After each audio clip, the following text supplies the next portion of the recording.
Welcome to your doom.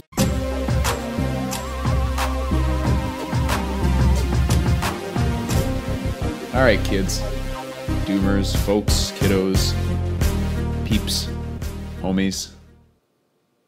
Any other ones? Brethren. It's your doomers. It's Justin. This is Atul. And we're here for episode number 27, and we are discussing the new Halloween film. Halloween 2018. That's what we will refer to it as from now on. I'm okay with that. Yeah. Considering this was a good film. Yeah. And I'm glad they put it out. Yes, I enjoyed it. It is Friday, October 19th. This is the official release day of the film, so we went to see it on opening night, which I got to tell you, I don't do. No, ever. And very rarely do I do this. I hate teenage girls with a passion. There was a lot of tittering teenage girls. Jesus in this Christ. theater. Yeah. But, you know, it wasn't too distracting. I like the fact that it's still kind of an event to go to a horror movie together as kids. So it's like getting on a roller coaster. It's kind of similar to that feeling. Yeah. Where you get that buzz because it's that nervous energy going into a movie that you know is going to scare you. Yeah. So I didn't mind. I didn't mind that. There was at least a few times in the film where I was like, all right, if they keep going, I'm gonna have to go over and tell them to stop. Not go over. They were literally next to us. I was gonna reach over. I was gonna lean over. I'm not reaching over anywhere. Jeez, my God. I was gonna lean over and say, "Hey, can you guys keep it down?" Nice and polite, like. But literally, every time I thought that, they had mystically stopped. It's like they were reading my thoughts, and they're like, "We can't cross this, man." Yeah. There was. It was a pretty packed theater. And there were a lot of kids. A lot of young kids. I mean, that kid that was wearing, it was really cute. Yeah. At the end, we saw this kid get up, and as we were leaving the theater, and he had his Michael Myers mask, a nice one. It was a nice, like, latex one. Similar to mine, yeah. But it's too big for us. You know what it reminded me of? It reminded me of the Halloween scene from The Predator. Yeah. When the kid is wearing the mask out for Halloween, it's way too big for his head. Yeah, So yeah. that's what it reminded me of, because the Michael Myers mask for this kid, and he must have been, what, like 8 or 9? Probably, yeah. Yeah, maybe even younger. Yeah. So I'm really surprised that these guys, you know, parents are taking their kids to see this movie. It's not exactly. I mean, it is a family film. If you want to get down to it. If you like murdering your family members. Yeah. It is a film that is primarily about family. It revolves around that, but not a family film. No, not by any So to stretch of the speak. means. So- This wasn't that. That's for sure. So I was really excited about this movie going in. Like, even when David Gordon Green and Danny McBride. Danny McBride. I keep thinking Tiger Nuts. He, you know, he's done some dark stuff.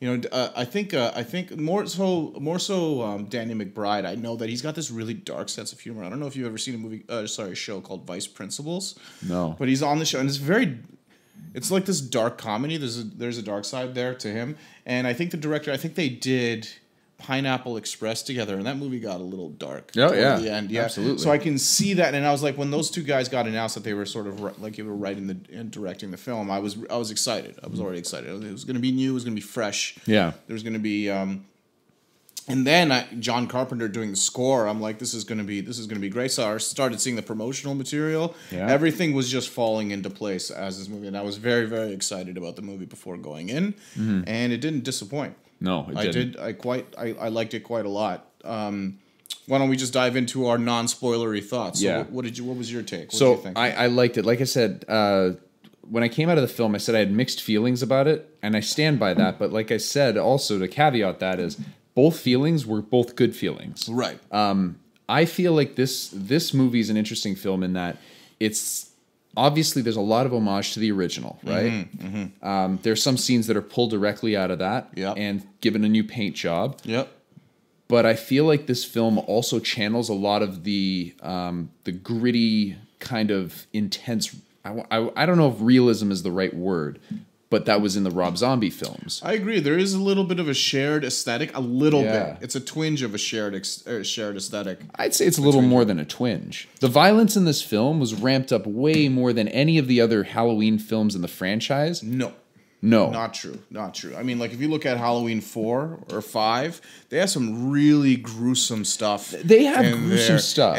And zombies films are just off the charts. Not even just in gruesomeness, just in sheer like mean-spiritedness, almost, I would say, is the right word for that. It's this dirty, gritty, life is awful kind of like thing he was going for. Whereas this one, I felt like this was a good compromise between like a gore fest, and like a Rob Zombie, like really manic, like hateful gore fest, and the original Halloween, where it met somewhere in the middle, where some of the kills weren't necessarily gruesome, but the lead up to them was inventive. And they didn't have to be gruesome in order to be effective. There are a couple of great gore scenes in the movie, but they're not a lot. No, there's only like one or two I would say is like overtly gross. Well, it's not the goriness aspect of it too. It's the stuff that I pull from the Rob Zombie films is not so much the goriness; it's the intensity. The older Halloween films didn't have that intensity. When he'd stab somebody, he'd just boop, and then you'd see something kind of gross, and then he'd move on. Sure. Yeah. Whereas in this film, in the Rob Zombie films, way more so. Yeah. You get the feel of this guy is assaulting these people. Assault. Like, that's the right word for it. It feels like a domestic assault. It's violent. Yeah, like it's violent. It's not just a quick slasher stab in a film. This is he means these strikes. Yeah. It's definitely more subdued than the Rob Zombie ones. He pulled his punches on a couple of them. Like he'd stab him a couple times, but it was hard. Like, for instance, this is in the trailer when I'm just going to say the bathroom scene. With the teeth. That's all in the trailer. There is some violence in there, and it's pretty intense. Yeah. Right?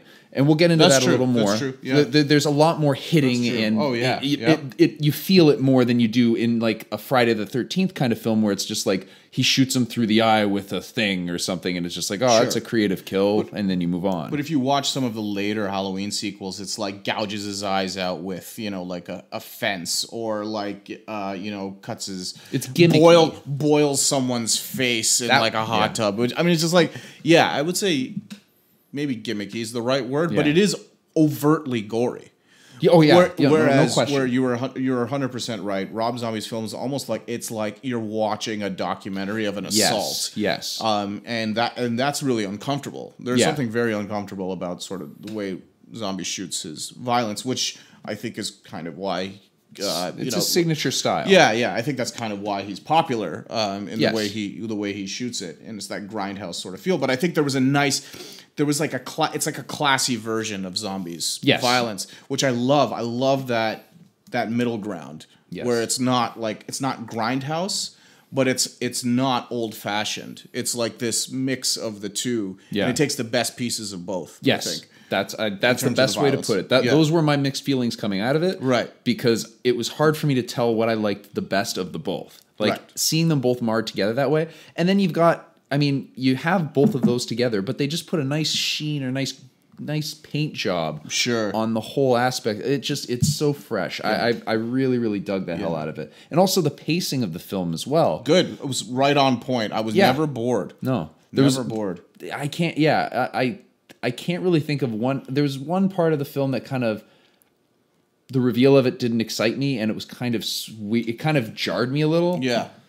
But we'll get into that too. Yeah. There's at least a couple problems in the film for me, but they're pretty nitpicky. Overall, loved it. A lot of great performances. The score is top notch, what you'd expect. Yo, man, especially having Carpenter do. Yeah, the score. Let's talk about the score. I think this is something that I would buy.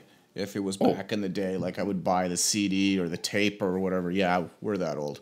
Back in the day, if I had a vinyl player, I'd buy this on vinyl, like that kind of thing. Like this is a great Carpenter score, and I can't talk enough about it because just in the context of the film, it worked so well, and it didn't feel like a rehash to me. Like there was enough new there that. And within the context of the film, really worked. Some like strong, it's all very synthy, sort of like 80s, but it also has these really strong, compared with some of these really strong visuals. Yeah. And I'm not talking about just the violence. I'm talking about framing of shots, and that's I think the success of this movie. There's two things about this movie that I think make it great. One is the return of the style to to a very like I can't sometimes like classy horror film. I'd almost call it. It's a very the shots are all planned, not a lot of jump scares. Framing is super duper important. Steady cam shots, a real return to a real love for like what Carpenter was good at and what made the first one so revolutionary. They went back to a lot of the street scenes, you know, the paint, like the painting with shadows, almost like playing with shadows on the street, having him stand in plain sight, but at the same time not be seen. Yeah. Like the way the light bounces off of his mask, like everything just works so well. They return to that Halloween 1 and even Halloween 2. I'd say Halloween 1 and Halloween 2 have a similar visual sort of style. Return to that. And the second thing is, it's the most meaningful sequel in the entire franchise. No question. Including Rob Zombie's. In terms of like, Michael Myers is like a force of nature that was meant to frame a story about trauma. And this movie cashes in on that big time. Michael Myers is like the shark from Jaws. Yeah. Like, and they're telling this story around it, and I actually was interested in the human aspect of this story. Whenever Laurie was on screen with her, you know, the 3 generations of Strode were on screen, I was very interested. And Myers is a villain. Like, he's not in my opinion, he's not in this movie. He's not some killer you're cheering on. Yeah. He is this wall of terror and they're telling this human story about trauma and how it brings families together or tears them apart, right? And I think that there's a meaningful human drama there. That's what makes this movie successful. Michael Myers is a part of that, and he drives that plot, right? But it drives that theme, but it's about human people and interesting human people. It's not they're not fodder. It's not like a kill counter and like let's all get really excited when the killer kills a teenager kind of thing. Yeah. Call it a slasher movie. I wouldn't even call it that because I feel like the term slasher movie cheapens it a little bit. And there's nothing wrong with slasher movie. I love a slasher movie. Right. Like like there's that the Friday the 13th is a slasher movie. But the way I see something like this film, there's a human story at the center that makes it a little bit more than that, in my opinion. Nope, 100%. I'm a little upset because it's a little disappointing when we agree this much. I feel like we're more combative. It's a little more interesting. Yeah, that's true. We're just giving this fucking movie We're both big fans of the original. I'm not as big a fan of it as you are. We've literally got it playing in the background on the projector here. The original. The original's playing in the background on a projector. And you can see the similarities here. But it's fresh. Yes. It's still a fresh movie. But yeah, like everything really does come together. I think there are certain plot aspects that I have a little bit of a problem with. And I think some nitpicky stuff, like, common sense stuff that I think this movie still falls into some of those cliches. Yeah. Slasher like cliches. And I'm like, oh, you did so much right. I wish you just didn't have this dumb thing in here, but I could wipe that off the slate. Like I'm not too there's enough good in here that's really didn't register. But we're here to nitpick, so fuck it. Let's do this. Spoilers? Yeah, all right. All right, everyone. This is Halloween 2018, a film that proves that Michael Myers is not just a prolific, unstoppable killing machine. He's also the foremost purveyor of the fine service of gas station dentistry in the country.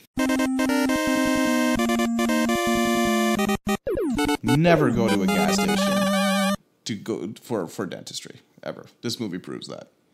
Or the toilet, frankly. I've rarely encountered a bathroom that to be honest, the bathroom experience that was in this film is pretty much every bathroom. It's a documentary. Yeah, more or less. Yeah, I'd rather have gone into that and had to deal with that than have to go in some of the toilets I've seen in gas station bathrooms. Oof. Oh my god, it's awful. It's horrible. They should make a movie about that. That'd be frightening. Oh. So why don't you kick us off with some plot points, and then we'll I don't know. Maybe we'll talk about them. Maybe we'll talk about them. Maybe we won't. Maybe. All right. So the movie opens up with the 2 least likable characters in the film. Sure, I agree.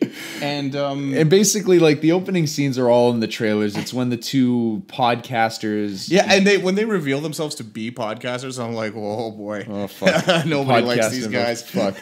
Oh, the dear. true... I think they're capitalizing on the whole true crime. True crime, how to make a murderer, serial, all that shit. Yeah, that's what they're kind of doing. Which I think makes sense. I think that's it's what fresh. would sort of happen. That's what you would do in a film like this. In this day and age, right? It does take place in 2018, exactly 40 years. 40 years from the original, his original Killing Spree. So it is 2018. So podcasting is a thing. So anyways, they go and try to interview Michael Myers. They don't get anything from him, even by taunting with Laurie Strode and the mask. And this is also where you're introduced to this Dr. Sartain character, who's basically, quote-unquote, the new Loomis. Yeah, he's actually referred to as the new Loomis. Which directly by Laurie. She's like, so you're the new Loomis? He's like, I guess so. I did not like that. We'll get to that, because that scene was fucking awful. Yeah. But anyway, so you're introduced to this character, and it's revealed that Michael Myers is going to be transferred to some crazy facility where it's basically hell. And they're going to do that day. Cool. So this beginning scene, I thought it was a strong opener. Oh, fuck yeah. Yeah, that was a very strong opening to the movie where they go in, and it's like a lot of... This is like when I say like the visuals in this movie harken back to the original, I feel like this scene is like brand new. Like this scene is like it's visually arresting. Yeah, like with the checkerboard pattern on the ground and the way it's edited together. Yeah, it's I don't know. It was very, very good. I liked it a lot. I like the slam cut to the title. Yes, that's what I was going to say. Is it's funny, the visual aspects I didn't even consider. I considered the amount of uncomfortableness that the scene keeps ramping up and ramping up and ramping up, and then all of a sudden, slam cut. Yeah, it's like wow. I could see how people might not like that because there really isn't a payoff to that scene, but I quite like that. The payoff for me was I realized I had stopped breathing, and then when that happened, I'm like, oh yeah, I need to breathe. Yeah, no, it's very, very good. Yeah. Let's talk about the titles. The Reverse Pumpkin Decay. Didn't like it. Nah. Didn't like it. I didn't mind it. You know what it looked like? You were nitpicking like crazy. No, now. We're not going to talk about this. Listen, you know what I didn't like about it? What? It looked like somebody was inflating the pumpkin. Like it looked like there was some guy going. It was actually John Carpenter. Yeah. Dude, that guy, if he was doing that, he would have like passed out. God bless him. Couple breaths in, he'd be taking a nap. But yeah, no, like it looked like it. I know what they were trying to do. Yeah. It just looked, and I'm almost entirely sure it was a CG pumpkin as well. I think so. And it was just the way it was coming back. It's like if you want to do the reverse decay, I would have loved to have seen instead like a reverse time lapse shot, a very slow time lapse shot of it coming back together rather than this like inflatable pumpkin that they put on the screen. Yeah. I get what they were trying to do thematically. Didn't work. It didn't work for me. It didn't look great. It didn't look great because the intro to the original Halloween looks fantastic. Yeah, I love that. Still does. The slow zoom. We were just watching it here up on the projector. The slow zoom in didn't quite work for me. It wasn't like that set the tone for the movie or anything. I'm like, I get it. Yeah. Good try, A for effort, but didn't quite work for me. True. And then they're transferring him. So that's pretty much it. That's pretty much it. Yeah. So at this point, in terms of Michael's setup, is he exists. He's been catatonic essentially for the last X number of years. Well, not catatonic. He's not speaking. Yeah, he's not. He hasn't spoken to anybody. And there's a lot of mention to like trying to get him to talk. Yes. That's what the podcasters are doing because they want to record his voice. Yeah. The Doctor's been trying to do that for all of his time. Right. Doctor who took over from Loomis. And then we're introduced to Laurie. Yep. And the podcasters go try to get a soundbite out of her. They offer her $3,000, which was a pretty funny gag. Yeah. You didn't like it? No, I did. I mean, I'd take $3,000. Fuck, I'd have opened my gate too. Yeah. But it was a pretty good gag. All in all, it basically was. I don't know. The scene was. I just didn't like the podcasters. I like them because they're supposed to be new age. They're supposed to be not likable. Yeah. Well, it's not that they're not. But yeah, they're the pesky sort of like modern journalists. Of the day, and it's kind of like digging up old. Bones, so to speak, and they're not supposed to be likable in the same way any investigative journalist digging that stuff up is not really supposed to be likable. I guess it's hard to like them when they come over, they come to your house and say, "Hey, you're divorced twice and you lost custody of your daughter. Can you tell me a little bit more about when they picked up your daughter?" It's like, get the fuck out of my house. How was that their opening line? Yeah. Let's lead with this. Let's upset her as much as we can. The guy had a better take on it where he tells her, he's like, "We spoke to Michael." Yes. And she sort of stops and he's like, "He will speak to you." He didn't say anything to us. We showed him the mask. Nothing. He will speak to you. And this is the first time in the movie, and it happens a couple of times in the movie, where I'm just super impressed with Jamie Lee Curtis's performance. Mm-hmm. It was very, very good. Like where she bubbles up with tears. Yeah. You can tell, you can just see. And it's not all the bravado, like all the gun shooting and all the gun loading and like the Sarah Connoring, like the whole thing. It's like, it's in her face. Yeah. And she does a wonderful job of really portraying that. Like I didn't even need to see all the guns and like the compound that she lives on to understand what this trauma has done to her. Yeah. She like bubbles up when she hears it and he's like, "You have a chance to talk to him. He might talk to you. You could tell him everything that you've wanted to say to him." Yeah. And, you know, she rejects them after that, but in a very powerful way. Like the scene was very good. Yeah. So anyways, during the time that, between the time of that and then I guess when you're introduced to the family of Laurie. Yeah. Michael manages to escape, or I guess maybe those might be in so reverse, you get introduced to Laurie's family. She had a daughter, who was taken away from her when she was 12, because Laurie was essentially training her to fight, to defend herself, living on the compound. Yeah, she was shooting guns, and then Child Services found out, took her daughter away from her. Looked like a fun childhood. Yeah, it looked like something, and it showed that, you know, the trauma travels from one generation to the other. Yeah. And the daughter has sort of rejected that life. Right. And she has a daughter who is Laurie Strode's granddaughter, and she is a teenager in school, and there's about to be this big school dance, and she's trying to connect with her grandmother. Yes. Which was nice. I liked that. And so Laurie's daughter is pretending not to have contacted Laurie, but because their relationship is awful. Yes. Since she was taken away when she was 12. And her granddaughter is trying to connect with Laurie, noticing that her mom is lying about talking to her. Yeah. So that's kind of like the dynamic there. The granddaughter's teenage rebellion. The granddaughter's trying to reconnect with the grandmother. Laurie's daughter has rejected her mother. Right. That's kind of what, and the whole dynamic was super interesting to me. I liked it a lot when they were on screen and that came up. The scenes between the granddaughter and Laurie were actually quite good. I really liked them. Yeah. Where she asks her to let go, just let it all go. Like he's incarcerated. Yeah. You know?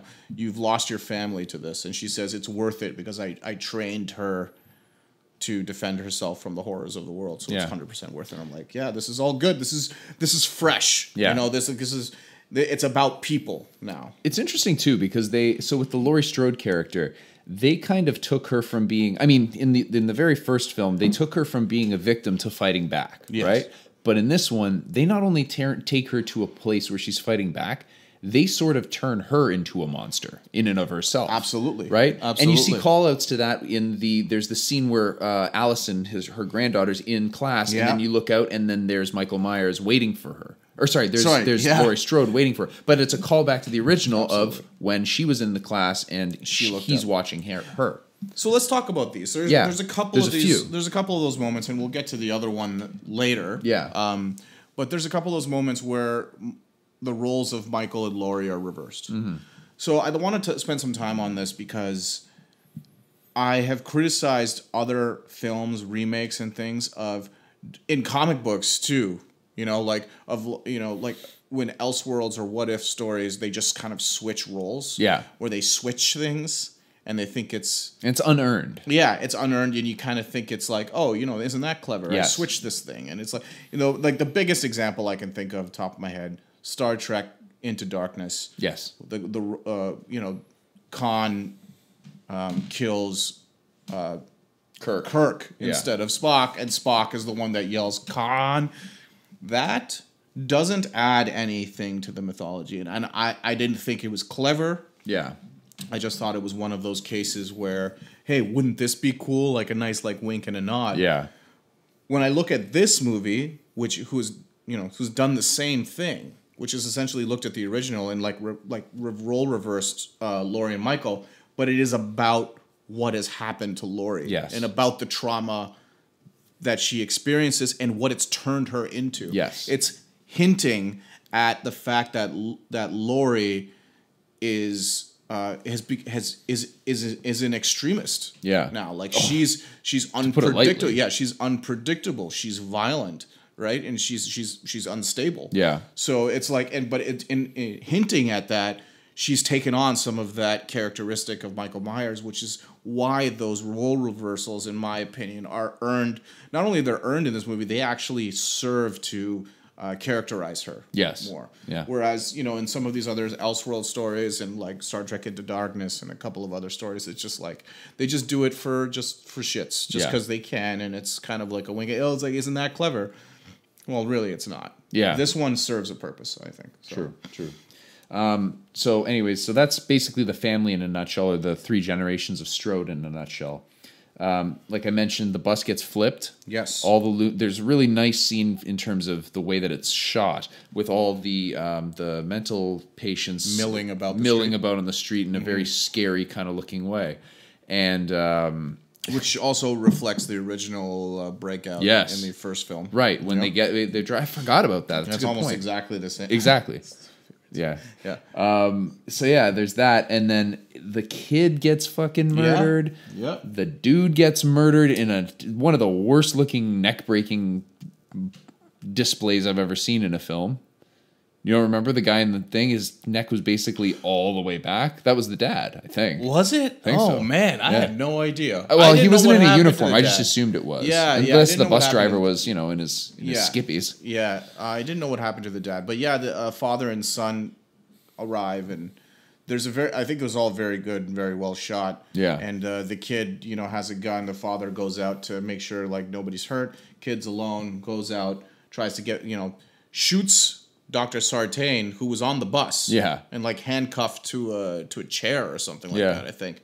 And shoots him because he's startled. Goes back into the car, and Michael Myers kills the kid, breaks his neck, basically. Right, yeah.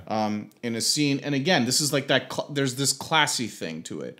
Like he wasn't butchered, in like banged around the car with every windshield broken, and he banged banged his head against a couple times. Yeah. But yes, it was enough to know that shit, he's gonna kill him. But they didn't get like gratuitous with it like they did in the zombie pictures. No, I was gonna say in the bathroom scene. In the bathroom scene, yeah. So and he breaks his neck, and he gets away. Meanwhile, this whole time he doesn't have his mask. No. So the way they're shooting all of these scenes, including the bathroom scene that's coming up, you don't see his face. You see his eye, and you see where she poked him in the eye with the coat hanger. Yeah. You actually see that. So there's some continuity there. The guy playing him without a mask is the original actor who plays him. No, Nick Castle plays him with the mask on. The guy who plays him with the mask off, I don't have the name. Oh. It's the same guy who's playing him with the mask off. Really? In 2018 Halloween. So I they got about the that. same look there, which is a nice sort of connection and a piece of continuity. James Jude Courtney, I think, is the guy. Yeah. So interesting.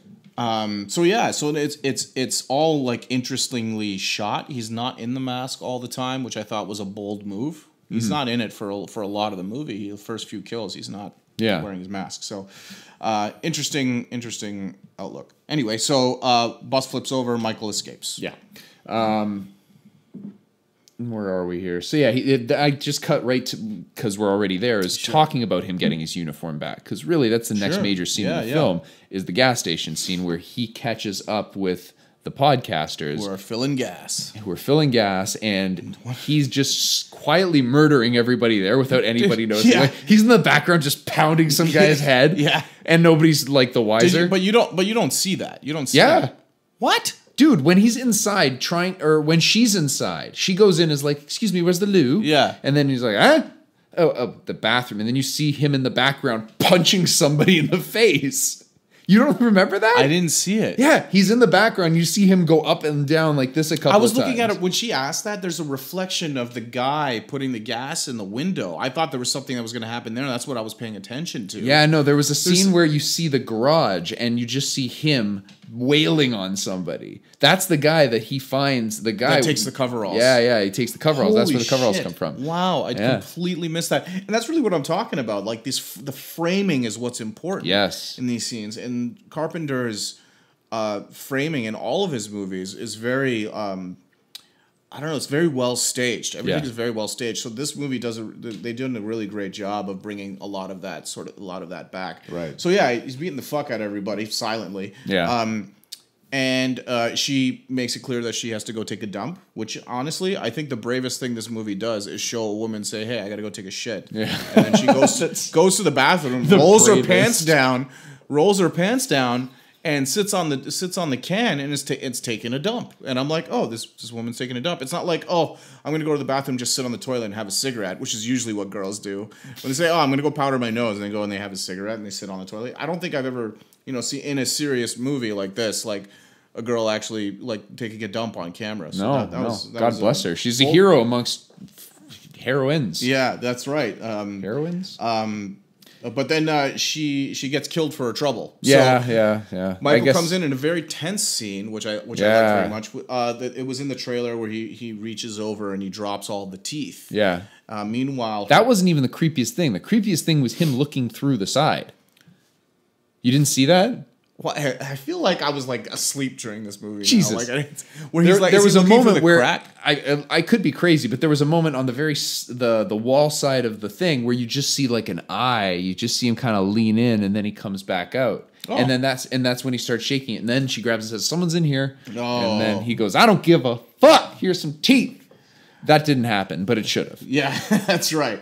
He drops the teeth in, and she starts freaking out. Meanwhile, her partner outside is discovering all of these bodies that Michael is left lying around the gas station, and realize that, oh shit, we're in a bit of trouble. Yeah. And she does. This is one of those horror cliches where she does something really fucking stupid here. Yeah. Like he starts shaking the stall, and then she has to pull. I was waiting. I'm like, are they gonna show her pulling her pants up?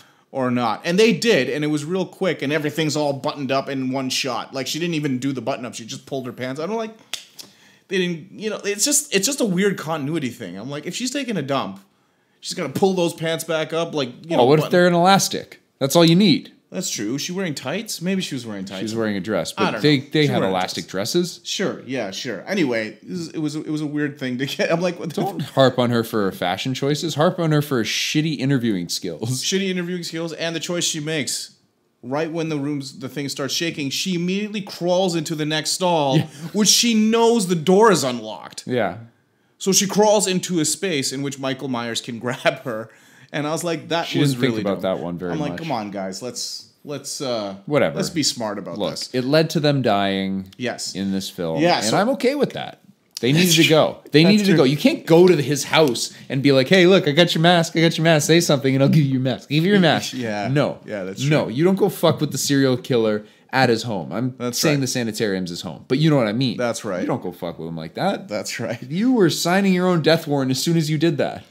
She crawls into the next stall. He grabs her by the leg, and then Buddy comes in with like a tire iron, I guess, or whatever he's got. Crowbar, whatever. He's like, Michael, smokes him in the side of the face, like the Terminator, takes it like a man, and fucking just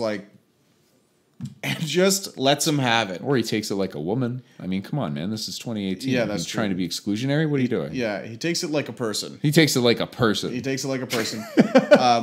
just takes it like a person and grabs the guy. And this is where we talked a little bit about the Rob Zombie sort of like assault in progress kind of thing. Where he just smashes his head up against the wall several times. And then basically he uses his head as a battering ram to open the stall door in which his partner is screaming inside. So, I didn't know how long they were going to, but it was just the right amount for me. Yeah, it wasn't excessive. They got to show him he's got to have some power. Right. But he also doesn't need to be like a 7'5", like hulking mountain beast like he is in the Rob Zombie movies. He can be lean it's the power he has is not meant to make sense, Right. in my opinion. He's supposed to be this force of nature, so he doesn't have to be this like giant mountain of a man. Right. Then he kills her by breaking her neck. Yeah. So like there's that mix of that ultra like assault in progress kind of thing going on with the head smashing and then the neck breaking, like the clean way to kill somebody. Like, Yeah. I don't know. Like, I don't know how to put it, but there's that mix of like that classy sort of. Classy. I don't know. It's like classy serial killing. Like this guy up here. We're just watching this one scene. The original stab. This one's pretty clean. Yeah, this one's clean. He pins him up against the wall with the with the butcher's knife. But it's a mix of the two, and I think he does it really well. Anyway, Cheerio, keep moving. chap. Yeah, keep Mind moving. if I stab you once or twice? Cheerio. Sorry to anybody that may or may not be English listening to this podcast.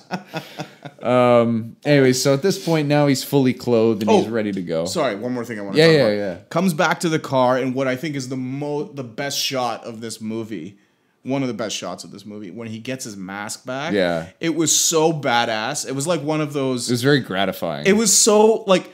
Yeah, he's an awful person and he's the villain, but he gets his mask back. I'm like, yeah. I was like, yeah, this is super well shot. The mask looks fucking great.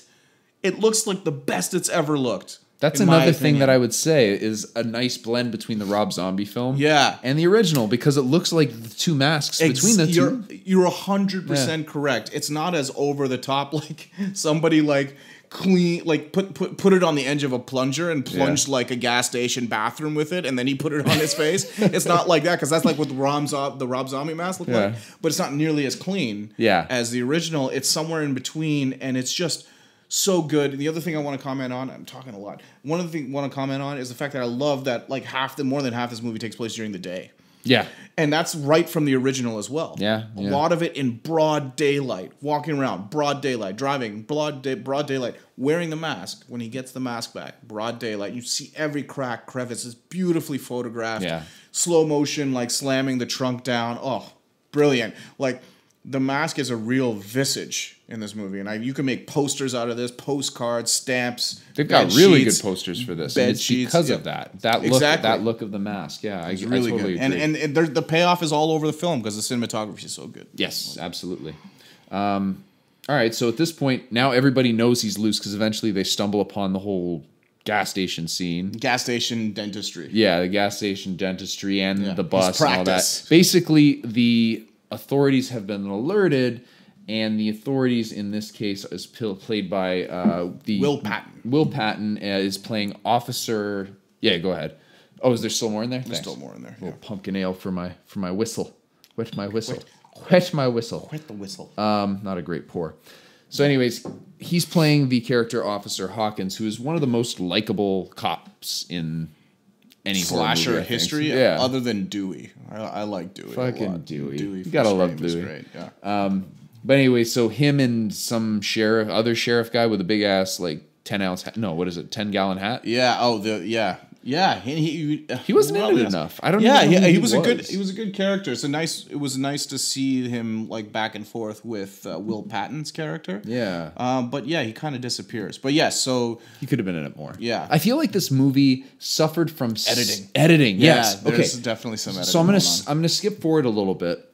There's that scene that we were talking about where he's like, "So you're the new Loomis." That was a weird scene because it felt like there was supposed to be a ton more dialogue in there, and then all of a sudden it's like, "Hey, you're the new Loomis." Yeah. Okay, we should go. I'm like, what the fuck? Yeah. Yeah, it's like you're the new Loomis, and then the sheriff and Laurie start talking. Yeah. And Laurie's like, I've wanted him to break out since he was put in there. Yeah. She stopped talking to the doctor and started talking to the sheriff. Mm-hmm. Definitely something cut out. Something cut out. So anyways, I'll backtrack again. Yep. So there's a school dance going on. I'm not going to get into this much because there's not really much to say. Allison, her boyfriend, get into a scuffle at the dance. She leaves. Really cool looking dance, and she leaves, but she doesn't have her phone, so nobody can contact her. So while all this stuff is happening, slowly the Strode family's becoming aware that, oh shit, Michael's a problem. Everybody kind of turns to Laurie to say, okay, I guess we do need to go to that cabin because Laurie's been trying to convince them pretty much the whole film to go. Yep. And they decide to go, but they can't find Allison. So that's the real panic with the family. Yeah. while all this is going on, you've got Michael, who's now actively on his killing spree, and I didn't realize this until we got back to your place, and we discussed this earlier. The killing spree, which is only 2 people, so it's not much of a spree, more of a spat. I don't know. Anywho, killing spat. Yeah. I thought when I was watching, I'm like, this is really well shot. I love it, and there's a lot of tension, and things are very slow and methodical, and you see some people get kind of scared. You see some reactions, like there was that sexy nurse that was getting into the car, and you see her kind of give him this look, and it's just kind of weird, and you can see her get into the car real fast.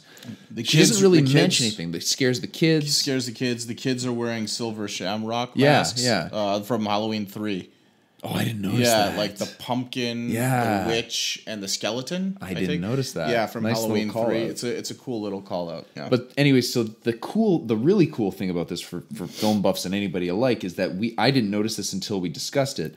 We believe it was all one shot. I think it was one shot. I think it was for sure. For sure, the woman getting killed where she turns the blinds. Yeah, that's all one shot, and because then he goes for the hammer. I think it is. I think it is all one shot. It goes from the hammer. He goes through the house. He comes outside. Back onto the street. Sexy nurse goes up to the top of the thing, and that's where you get the shot where he goes in. And it was excellent. Like I didn't realize just how I knew I liked that scene, but I didn't realize just how much I liked it until I realized, oh shit, that technically it was a pretty interesting shot too. Beautiful framing, like like the first shot to Halloween is one of its claims to fame. Yeah. It's that Steadicam shot where it's a single shot where Michael kills his sister, but it's all like walking around the house. Great Steadicam shot, and they did it again here with a lot more people. Yeah, a lot more kids, a lot more extras, like because it's on Halloween. It's a very bustling street.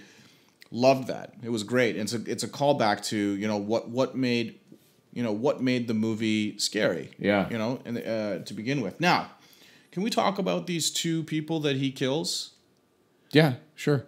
I think they're related to like the nurse. I think one of them is like the nurse from the original movie or something. Like I feel like there's a connection because did you hear like her on the phone? She's like, "Oh, let me know if you see anything or see anyone, whatever." No. When she comes back and she goes and she closes the blinds. Why does she do that? I don't know. She does that because somebody. No. She was an older woman. She comes back. Wasn't it an older woman? No. Yeah, she comes back. She closes the blinds. Older. Why does she close the blinds? She closes them because she's scared. She's out of candy. She's like, "Fuck off, kids. I'm done." Yeah. No, I don't know. You could be right. I think she's scared. I think there's some connection, and I should have looked this up while we were getting ready for the episode. But I think we did just come back from the movie, so we're still processing a little bit. But I think both of those had some kind of relationship. I think he went after them explicitly. Maybe. I actually would like it better if it's not that, and here's why: is that it goes back to maybe it's not. Maybe I'm making maybe, but even either or, fan fiction or not in this case, if these people were completely random, it really furthers the argument of Michael is truly the villain in this movie. You know what I mean? Right. He's just like, you don't see him really go after completely random people in any of the, well, maybe not any of the films, but like in the original one, all of them were related to Laurie in some way. So it's kind of a small circle. Sure. But those people in that spat were in my eyes, were completely random. So that kind of made it even more villainous and frankly frightening. It's like, holy shit. Like, he's just totally randomly going into people. Like, he's more unhinged than he was in the early one. Sure. To some degree. I think you're right. I think it works either way. I'd be curious to look it up and see if they had any relation. We'll just go with I'm right. I like it. Yeah. Right. And then, so that's that killing spat. And then the other killing spat is with Allison's friend who's babysitting the kid, which that dynamic between the kid and her was fantastic. Was good, and it was believable, and I liked it. There aren't any, like, again, this is kind of like, zombie style of filmmaking. It's just, it's very, like, all the family dynamics are completely effed in the A. Yeah. Like, it's just totally like trash. Like, it's all awful. Yeah. Whereas these relationships seem real. Like, when the friends are talking to each other, it seems pretty real. Right. Although I was really happy that the boyfriend got it in that scene, because she, so the friend is babysitting this kid, and they have this great dynamic, and they have this good gag where she goes upstairs to check for the boogeyman. And Michael is there and kills her. Again, kills her in what I would call a classy way. Yeah. It's 2 stabs maybe in the back. Yeah, but they were hard stabs. Yeah, they were like right through the floor kind of stabs.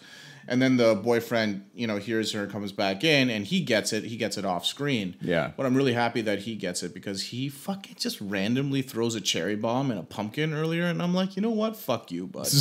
You don't just go around blowing people's fucking pumpkins Yeah, but up. that cherry bomb signed his own death warrant. You knew that from the beginning. You're like, As soon this as he- motherfucker is getting it. That's right. Just like in Trick or Treat, where that fat kid is kind of running around knocking pumpkins over and smashing them, and he gets it bad. You fuck with pumpkins on Halloween, Yeah, you're getting it. you're getting it. You're getting it. I'm happy about that. So I could live with yeah, no, a good scene.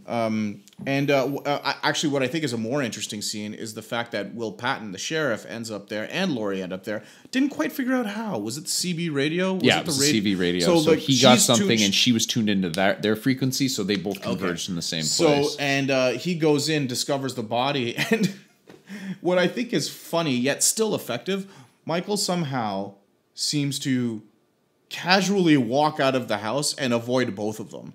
They both have guns. They're both shooting at him. Yeah. And Michael does not run in this movie. He doesn't even go into a light jog when he's getting shot at. No. He's like, no. He's like Arnold from Terminator 2 when he's walking down that hall and he's getting shot at by 5,000 people. He's like, I am going to walk and there's nothing you motherfuckers can do about it. Yeah. He's so he just calmly walks away and gets away. But I thought that was an interesting scene because he walks right out. Will Patton sees him. Yeah. I'm so happy there's no dynamic of, Jamie Lee Laurie Strode, you're crazy, you're seeing things, all of this stuff. None of that here. Yeah. Great. Loved it. He sees him, he's there, Michael knows him, nobody is questioning her sanity kind of thing. So. Right. And he's another one. So we'll skip ahead a little bit more. Basically, at this point, Allison is now being... Well, I don't want to gloss too far, but Allison has left the dance. She's going with her friend. They get separated because her friend comes onto her really hard. Yeah, out of nowhere, too. Yeah. And then she's walking off, but she gets drawn back because her friend gets killed. Now, before we go past that fucking scene where the lights go out and brilliant. So well done. Absolutely brilliant. Yeah. And it's a great scene where the kid is in the middle of a yard and a motion detector light has gone off and Michael is, again, the shots, this mask looks so good. He's standing just in the shadows. You can see I don't know how long it took for them to light these scenes, but they are so good. Yeah. They are so good. And he thinks she's like the old lady that owns the property. And I can kind of see that because he's got the hair coming out of the back of the mask. How did you catch it was a lady? Did you see? He said he said miss something. Oh, I thought it said Mister. Oh, well, whatever. Who gives I a thought he shit? said miss. Said Anyway, the homeowner, the big giant homeowner with a white face. that's right. Very. So, white and he's face. also a little juiced, so that kind of explains that. But the lights, when he's not moving, because he's lying on the ground, the lights turn off, and then the lights turn back on again, and Michael's in a different spot. It's almost like that. The lights out short. The original Lights Out Short, where it Exactly. keeps getting closer and closer. So they did that almost, I would say, masterfully in this. Yeah, it was very good. It was very good. And then So she. Oh, sorry. Go ahead. Yeah, no, he's dispatched. He's dispatched, and then she realizes he's after her, and then that's when the officer, what's his name, Will Patton's character, Patton, right? Yep. I didn't screw it up. Okay, Will Patton's character and the doctor Sartain. Dr. Sartain. That's when they come back to the house and they pick her up from whoever she ran to some house. And that's when it's revealed that Sartain is the guy that actually freed Michael Myers, caused the bus crash. So that was confused. We're not going to agree on this too, No, are we? I was confused about that. When it happened, it was more of a jaw-dropping thing for me because I didn't see it coming at all. Really? No, I didn't see it coming. When the doctor was stuck inside the bus, I thought that he was left alive and it was going to pay back later when he's going to have a conversation with Michael. But that never happened. And when this moment happened where he stabs Will Patton, the sheriff, after smoking Michael Myers, really like throwing this car right at him. Yeah. No, it's okay. We'll go through. We got somebody coming in, but it's okay. Really smoking him with the car. Yeah. let him have it. And I was really scared that this was going to be one of those, oh, it's like somebody else. It's not Michael Myers. And it's like you've hit somebody, like some rando, like Halloween 2, where they blow up that one kid. They run a police car into him and set him on fire. Yeah. But it's not. It was actually Michael Myers. He smokes him. Yeah. When he comes out, doctor stabs the sheriff in the neck. This caught me completely off guard. It didn't catch me off guard, and here's why. I was contemplating who could have caused the bus crash the whole time. Yeah, and they don't show it. They don't address it. They don't show it, yeah. They don't show it. They don't address it really as to how it happened, right? And I had two thoughts, and one of them was that he did it because he wanted to figure out what makes Michael tick, and I was right about that. But I was hoping it wasn't that because I was opting for the more interesting one, and this would have been my take on it. It was Laurie. Yes. Yeah, that would have been better because I thought that. So when Laurie was, there's a scene earlier with Laurie waiting outside the sanitarium, watching the bus be loaded up, and it's another powerful scene where she's crying in the car, crying in the car, screaming in the car. She has a gun. Like you think it's one of those like Bruce Wayne moments where Bruce Wayne is going to kill the people the guy who murdered his parents at the courthouse, like that kind of thing. Like run the bus off the road. And when she tries to kill him, he gets away. Yeah. And it's like her fault. No, I was hoping it was even more fucked up. She caused the bus accident to let him escape so that she can justify hunting him down and killing him. That's an interesting, that is an interesting take. Yeah, I don't know. I don't know that that's a good thing or a bad thing, but the way I was picturing it was something along those lines. And then it's revealed that she's even more of a monster than Michael Myers. Or she's become one. Yeah, exactly. Yeah. So, no, that's definitely an would have been a very taste. dark character turn for sure. But anywho, that to me would have been more interesting than the formulaic, oh, the doctor did it because he wanted to see what makes him tick. Right. So anyways, at that point, they've ran him down. The doctor murders the what's his name, Officer Hawkins, and then everybody converges back to the Strode house, which essentially you end up getting your Home Alone scenes. Yeah, your homicidal Home Alone scenes. Yeah, pretty much. Two things I want to talk about before we talk about those. Yeah. I glossed over some stuff, but where the granddaughter finds her friend killed. After the lights out scene. Yes. And Michael peeks out the side as she sees Michael for the first time. There's a musical cue there that was so good. Yeah. And it was like this deep resonating guitar, but it was like a synthy guitar. I don't know how to describe it, but they used they used it several times in the movie, and it became like almost like Michael's new call sign. But they use it for Laurie later. I think they switch. They switch using it when there are reveals. Yeah, maybe. Right? But it's not just reserved for Michael. Yeah. I think it's also used for Laurie. Again, playing with the idea that Laurie is also like a force to be reckoned with. Right. And that she's changed and trauma has done something to her and not all of it is a good thing, you know? Yeah. So that was one thing. And the other thing were these two cops that are guarding the cabin. And they have this really it is a funny conversation. But I feel it felt out of place, but at the same time, I kind of liked it. I liked it because I did like it because it broke some of the tension. Yes. Because there was a lot of tension leading up, and like if you kept barreling forward, like you'd lose your audience, I think. Yeah. But they had this kind of, I felt like it could have probably been cut out, but yeah, so the doctor throws Michael into the car with Laurie in the back seat of this police car, and he puts the mask on. Yeah. Like he's full on, that was like fucking goofy. Yeah, I didn't like that at all. He looked goofy when he put he looked about as goofy as that 9-year-old kid when he put the mask on. So anyway, he's driving the car and explains that my motivation is that I want to know what makes Michael tick. Explicitly coming back to the theme of Michael speaking. Yeah, he wants to know what Michael has to say, what he sounds like, and he's so obsessed with it that reuniting him or setting him loose in a wild environment, reuniting him with Laurie, he thinks that he can get to the crux of why Michael does what he does. Yeah. So Laurie's stuck in the back seat with Michael Myers. Not Laurie, Allison. Sorry, Allison. Laurie's granddaughter. Yep. Laurie and her daughter, Allison's mom, are at the cabin. Karen. And so Allison's stuck in the back seat.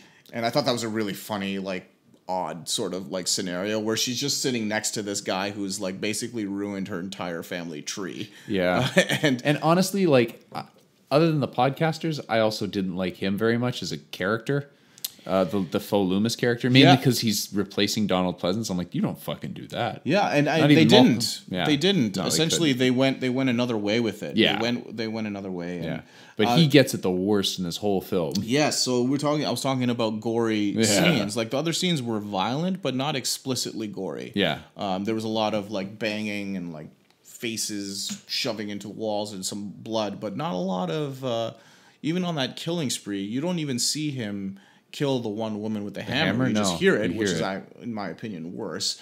And then the other woman, he sticks the knife through her throat, and it's kind of like this CG shot. That was more of a gag kind of kill then. So like, but this is the one that is just like, this is like grindhouse violence. Yeah. Where he comes to in the back seat, kicks the front seat, which the doctor's driving, smashes his head against the steering wheel, comes out, drags his ass out, and the doctor's final words are, Michael, like, can you say something? Yeah. Say something. And it has this great shot from underneath. And again, like, I can't talk about the framing here enough. Yeah. It's like, a lot of this is like a painting, you know? And he says something with his boot to his face, but he, like, cracks his skull open, and, like, it's like a Sin City level of, like, grotesque violence. Yeah. Yeah, and it's just like mush. It was like a curb stomp without a curb. Yeah, so that's probably, like, the most gratuitous piece of violence in the movie. So. Yeah, not very violent. Anyway, Laurie escapes and runs off into the woods. Michael goes to the house, kills the two cops in the front, kills Karen, who is Laurie's daughter's husband. Yeah, who I also was glad to see dispatched. He was kind of an idiot, and then you kind of get your setup with Laurie and Karen in the house, and Allison running through the woods toward the cabin. Yeah. Michael attacks Laurie, and so I guess we're going to get into the. Was there anything? No, that's pretty much it. That's it. Michael attacks Laurie in the house, and he fucks her up. Like this. He's like grabs her and a lot of face smashing. He's into the face smashing. I think he was like training in prison or something, because it's like neck breaking and like using the face to like redecorate. That's kind of like those are his two big go-tos in this movie. But yeah, she shoots his fingers off. Yeah. At least two or three of them. Yeah, 2 or 3 of them, and she has a little hideaway in the basement. Yeah. And this is where another one of those cliches things, the nitpicky part of me pops up. Like, she gets attacked. She shoots his fingers off, runs back down to this secret compartment, which is under the kitchen. Yeah. And hears the footsteps upstairs and shoots through. Like, Michael doesn't know where they are. Yeah. He's never been to this compound before. It's been built, like, as a secret hideaway. Shoots through the floor, so Michael does know, like, where they are. But again, I think it all feeds into what they end up doing toward the end. But I thought that was an odd choice. Like, why would you shoot through the floor? Yeah. Do you even know you're hitting him? Why not just open the front, have him fucking come down the stairs, and light him up as he's like coming down the stairs? It just didn't make a lot of sense to me to take a blind shot through the floor, and now he's like, oh shit, they're under me. Yeah. So I can, do something about that. They're under me with loaded weapons. With loaded weapons. Yeah. So why not just like open the top and like... He's a pretty patient guy. He'll just wait it out. He just sits cross-legged on one of those sofas and just hangs. Yeah, that's right. That's right. Like, why not open the top, let him come down the stairs, and fucking just pump his guts full of lead, right? There's also 1, 2, 10. There's also a lot of cool references to those little wooden closets where she thinks Michael's hiding in. Exactly. Another role reversal from the original film. That's right. Interesting. Unfortunately, he's never hiding in one. No. That'd be hilarious. That's his little body shelf. He's just sticking. Did he pick Ray up and bring him inside and put him in there? But there was a lot of time in between when she went up. For him to redecorate? Yeah, well, I mean... that seems like an interesting choice. He's like, he shot my fingers off. He's a burgeoning interior designer, because like even in the first Halloween he does the tombstone with the pumpkins and the bodies. That's true. Like, he's got I think that's his thing. That's very much... It's an interesting sense of style. God bless him. That's true. Yeah. So anything about like so anyway, this whole climax happens. She goes upstairs and is checking all of the rooms. Yeah. A very tense scene, I thought. Extremely. Well done. And she gets attacked. He gets thrown off of the balcony. Yeah, and this is another one of those role reversal callbacks to the original film, where Michael looks over, sees her body lying on the ground. Now Allison, who's running through the woods, finally reaches the cabin, and he hears her. So he turns around and hears her, and he looks back, and Lori is gone. I had to bite my lip. I was like, I was gonna start clapping. I was like, yes, this is great. My shit. I'm I'm like, this is great. This is exactly what I wanted. I wanted to see this. Yeah. You want to see her fight back, not in a position of not in a position of like retaliation and surprise, but like in a position of power. Right. You want to feel that. Now 3 generations of Strode are in this house with Michael, and he goes back downstairs. Now Allison goes down through the secret passage, and Rachel and Allison are in the basement. And this was another. I just loved this scene. It was probably my favorite. The crying scene. Yeah. So at this point, you've got Laurie's God knows where. Yeah. Becoming a monster. Yeah. And then you've got Allison and Karen down in the basement. Karen's starting to break it up.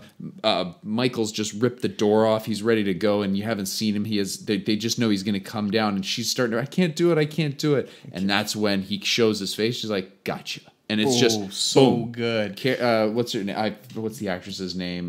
Judy Greer. I love her. Judy Greer. She crushes that scene. That was so good because it's so believable. She's like, the gun is shaking. Like, you think that like she was 12 and like she was trying to reject that life and all of that. It all comes bubbling up saying, I can't do this. I can't do this. And Michael rips the thing off and he presents it like in another one of those like great score moments too, where he comes down the stairs and then the score cuts out and she's like, gotcha. And I'm like, yes. And you know what's interesting? The way I visualized it, which I think is more interesting to me, is that it wasn't a play. I think she was actually breaking down. I think she was saying, I can't fucking do this. I can't do this. I can't do this. And then when she saw it, she's like, all cool of that as a training, cute- everything is like, boom, I'm ready. Like it just clicked. It wasn't like it was a ruse. It was intentional, deliberate. Or sorry, it was not intentional. It wasn't intentional. Yeah. It was just as soon as that came, it was the fight or flight response, and her fight response came right back. Yeah. Yeah, that's an interesting take. Yeah. Right after that, he takes a shot at her. Yeah. And Lori's behind him. Which is a little hokey. What does She's she like, say? Happy Halloween, motherfucker. She doesn't or no, say wait, that. That was Busta Rhymes. No, My she bad. doesn't. I was just about to say, does she say motherfucker? Does No. she take that? Does she take that from Busta Rhymes? I think she says Happy Halloween, Michael or something like that. And then she hacks him a bit. Hacks him, hits him in the head with a pan. Kicks him in the balls. Yeah. He goes flying down the stairs. Now, here's where I think the big miss of this movie is. Mm-hmm. This moment was when I was in the theater. I'm like, yes, it's going to happen. I can't wait for this. And I was hoping for this since the beginning the movie started playing. When he falls down the stairs and lands in the bottom, I thought she was going to come down the stairs and the 3 generations of Strode were going to beat the living fuck out of Michael Myers on the floor. I thought they were all going to grab guns and just lighting him up on the floor, and having a fight. Like he'll get up and fight back. Yeah. They will fight, and it'll be like this tooth and claw fight. But it's like the Freddy versus Jason fight at the end. No. More like the beatdown of Pennywise the Clown. True. Right? Where it's like you conquering your fear, but you're doing it together as 3 generations of Strode, where he gets up and he's gonna fight them off, but like one person's getting beat up, but then the other one, like the mom comes in, like Laurie will come in and save her granddaughter or save her daughter or the vice versa. But like it would be this thing where they slowly get the better of Michael, and like this swelling sort of like John Carpenter score can come up in the background where they finally finish him off, but they do it together. Mm-hmm. Right? They do it together in this movie, but I just wanted that beatdown scene. I wanted that scene where she can let it all out. You know, let it, like all of the trauma, the frustration, like the death and destruction he's caused, vomit it back up on him through 3 generations of her bloodline. And I was so stoked to see that happen. And when it didn't happen, they were running up the stairs past the body. I was like, oh, didn't happen. We get something else. Yeah. It's not bad. And you know, I'm not a filmmaker or a scriptwriter or anything, but I feel like that was a missed opportunity. I really wanted to see that whole with all the guns, like the pan, like everything they can find, just fucking like tearing him apart. You know what the problem with that is? No sequel. Correct. Hard to do a sequel. Yeah, that's right. I feel like, I mean, this movie's already projected to make what, 70 or 80 million for this weekend. Unheard of. I wonder what the box off or what the budget for the film was. I don't know. I'll look it up. You start talking. Anyway, but the other thing that's interesting, and we left the theater before this. So at this point, Michael, they trap Michael in the basement. Whole place goes up, and then you get that really nice shot of all the Strodes just kind watching. Just embracing each other, watching him burn. Which at a certain point, I'm like, don't y'all need to get out of here? Yeah. So the interesting thing she said, like, that's not a basement. It was always a trap. Right. Right. Which that's another cliched thing I think of in my mind. I'm like, that's super elaborate. Yeah. Like you have enough firepower in like down there to like level a small town. Yeah. Yeah, and you had to build this trap with bars and gas outlets that you lit him on fire with. It was just kind of a silly thing. Anyway, it happened, but it's a great moment. The Strodes are upstairs, he's downstairs, and he's not even trying to get away. Right. It was a great thing where he's standing on the steps just looking at them up the stairs, and the fire is coursing around him. He's basically been tricked into going into the basement, fills up with gas, they light him on fire, the whole place burns down. 3 generations of Strode leave, slam cut to Halloween, the title, and the credits. And so one thing we didn't catch in the quote-unquote post-credits. there is a post-credits. Not a post-credit scene so much. It's just after the credits have kind of rolled it towards the end of it scenes, based on just reading it, you hear Michael's breathing. So the...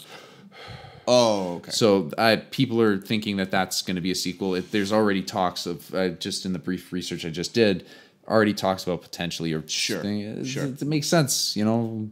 No, it does, and they make left it them- open. They left it open for a sequel. Yeah. You don't see the body, you don't see him die, but they could very much end it here. And I'd be it would very be happy. such a beautiful ending. Yeah. I really hope they don't I'd do be it. very happy. The budget question: 10 to 15 million. That's a Blumhouse standard, man. Buddy, that's Blumhouse amazing. Blumhouse makes movies for less to 10 million or less. Yeah.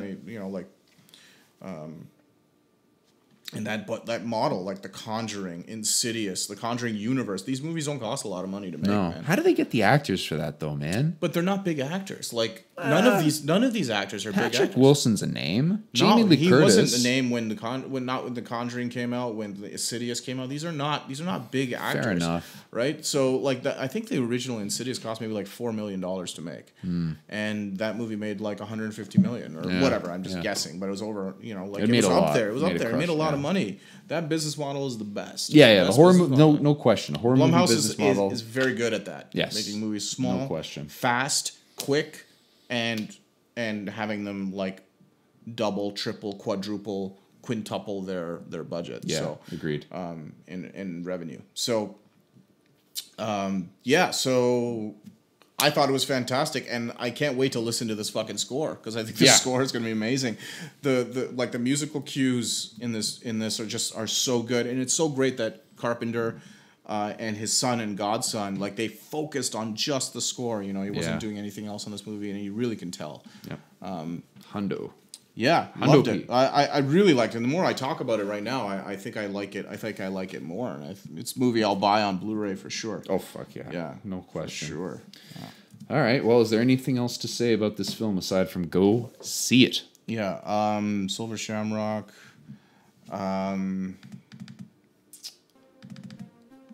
Yeah. No, that's it. Awesome.